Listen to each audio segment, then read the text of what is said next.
Hello everyone, I'm Dan the Man, and we now know who Tommy, Katie, and Dina really are in what was a fun and fast-paced episode of DC Universe All-Star Games. First off, I should start with the big thing in this episode, the reveal of Tommy, Dina, and Katie's true identity as Batman, Wonder Woman, and Catwoman, respectively. We still don't actually know who Carl is at this point, although Freddie Prinze Jr. was finally told, but the teaser did give a hint, but in case you like avoiding any kinds of spoilers like that, I won't delve into that one this week. First off, Tommy is Batman. Some did suspect this one. I didn't because I always picture Batman being older, but in a Q&A on the DC Universe forums, Sam Witwer mentioned that Batman in this series is around 21 years old, making the other heroes presumably close to that age as well. So in that case, it is conceivable that they could all pass for being high school students. And in truth, the idea of characters like these going undercover as high school students is the kind of story that they would have told back in 1984. I liked that when asked what the Batman suit looked like, Xavier described what was basically the 80s Batman look.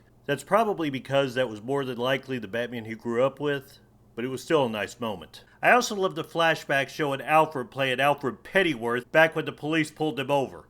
That was a fun moment. Xavier played the character great too, especially with the innovative combat he gave Batman. The thing with shoving the smoke bomb into one of the Scorpion's mouth was a very Batman thing to do for sure. Katie as Catwoman was not a huge surprise, most figured that one out. The bullwhip was pretty much a dead giveaway. Still, it was fun to see Clare Grant finally get a cut loose as Catwoman. Dina as Wonder Woman was not a huge surprise once we saw Xavier was Batman. I initially just looked at it as Wonder Woman being too old to pass for a high school student, hence why I went a bit younger, guessing it was Wonder Girl or possibly Supergirl. In hindsight, with Katie clearly being Catwoman, I probably shouldn't have stuck to that rule, but too late now. Vanessa Marshall has done the voice of Wonder Woman several times before, most recently in the Superman Red Sun animated movie, and in the Harley Quinn TV series, which, shameless self-promotion, I've also been doing reviews for on this channel. She also played Wonder Woman in the animated films Justice League Crisis on Earth 2, Justice League The Flashpoint Paradox, and the Infinite Crisis video game.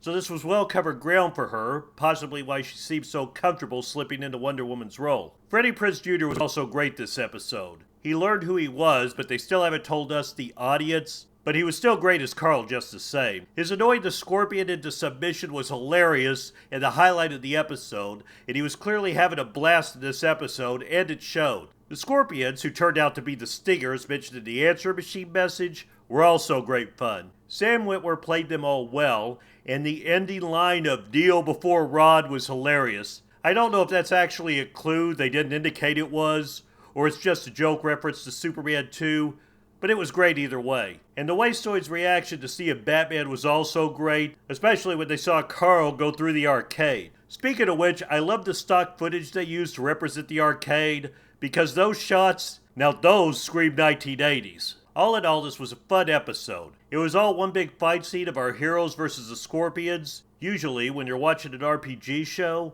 combat moments can ironically slow things down a lot, because the back and forth it caused between players' turns can often slow the action down to a crawl, and make something that traditionally would go by fast in other mediums drag on a bit. But the fact this session is so heavily edited and worked to their advantage this episode is I can only assume most of that stuff was edited out. So while the entire episode was basically a long fight scene, it felt fast-paced. Also of note, on the DC Universe app, in the page for this series, they now list 6 episodes instead of 5. I don't know what that means exactly. Clearly there's 6 episodes now. I'm guessing when they edited the last couple of episodes, they realized they had enough footage for an extra episode. And I'm not complaining. I've been sorry this season was so short, almost the whole series. So I'll gladly take another episode. As far as I know, this isn't going to affect the season premiere of Harley Quinn Season 2, so I guess in 2 weeks we'll just get 2 episodes on that night.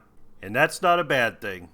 Thanks for watching. And I want to say before I go, I hope everyone is being careful and staying safe out there and not going outside any more than you have to. These are uncertain times we're living in right now, but I have faith we can all pull through this together. Hopefully shows like DC Universe All-Star Games and Harley Quinn are helping people find a brief reprieve from the real world. I think we all need that occasionally right now more than ever. I'm Dan the Man, and I'll see you next time.